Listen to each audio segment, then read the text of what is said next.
নিঃসন্দেহে আজকে বড় খবর, গোটা রাজ্যের নজর থাকবে এই খবরের দিকে। আংশিক কর্মবিরতি প্রত্যাহার করে কাজে যোগ দিয়েছেন জুনিয়র ডাক্তাররা। ক্রমশই স্বাভাবিক হচ্ছে আরজিকর সহ বিভিন্ন মেডিকেল কলেজের পরিষেবা। যদি আরজিকরে এখনো পর্যন্ত 50% জুনিয়র ডাক্তার কাজে যোগ দিয়েছেন বলে খবর। এই নিয়ে কি বলছেন চিকিৎসকরা, শুনুন।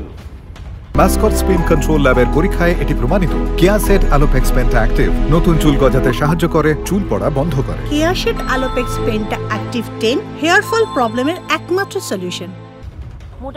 মোটামুটি আমাদের 50% মানে যেরকম এমার্জেন্সি ডিউটি থাকে সেই রকম ডাক্তাররা সবাই জয়েন করেছে। আমরা কেউই পুরনো ছন্দে ফিরিনি এখনো। আমাদের আন্দোলন এখনো চলছে এবং সেটা চলবে যতক্ষণ না আমরা জাস্টিস পাচ্ছি। এই আন্দোলনকে শেষ করার কোনো মানে হয় না এবং আমরা শেষ করবও না। নেক্সট হিয়ারিং আছে কোর্টের 27 তারিখে। তার আগে আমাদের যে ডিমান্ডসগুলো আছে, স্পেশালি আমাদের সেফটি সিকিউরিটি নিয়ে, আমাদের রুমস নিয়ে এক্সেট্রা, সেইগুলো যতক্ষণ না পূরণ হচ্ছে আমরা কিন্তু কাজে ফুল ফ্লেজেডলি ফিরছি না। যদি দেখা যায় যে ওই সেফটি সিকিউরিটি মেজার্স এখনও ইমপ্লিমেন্টেশন হয়নি, তাহলে কিন্তু আমরা আবার কমপ্লিট সিজ ওয়ার্কে যাব। আমরা পার্শাল সিজ ওয়ার্কের ঘোষণা করেছি। পার্শাল সিজ ওয়ার্ক মানে আমরা ফুল ফোর্সে এখনও জয়েন করিনি।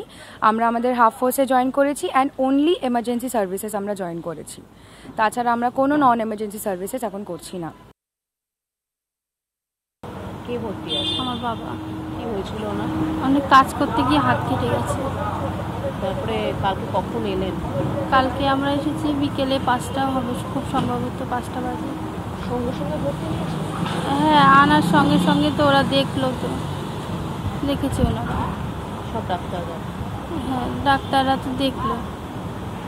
আচ্ছা, কি মনে হচ্ছে এখন মোটামুটি পরিস্থিতি স্বাভাবিক? হসপিটালের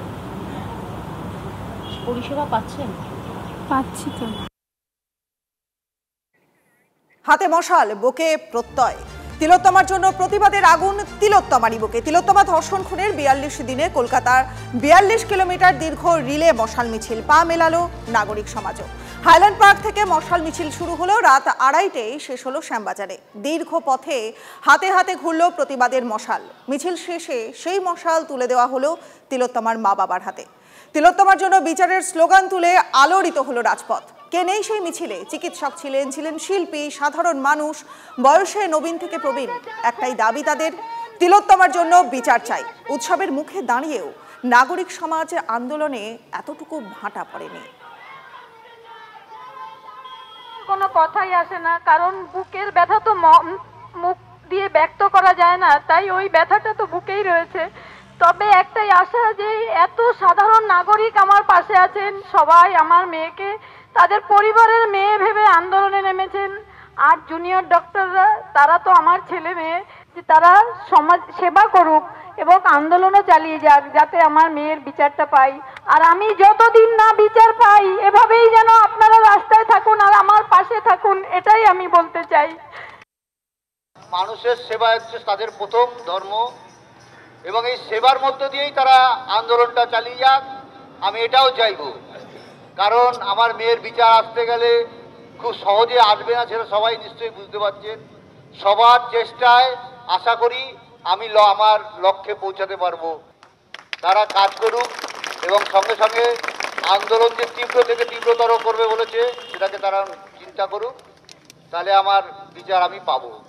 এবং সিবিআইয়ের উপরে এবং উচ্চ আদালতের উপরে আমাদের আস্থা রাখতেই হবে এবং আস্থা রেখেই ধীরে ধীরে এগোচ্ছি। দেখা যাক কি হয় শেষ পর্যন্ত, সেটাই দেখবো আর কি করব।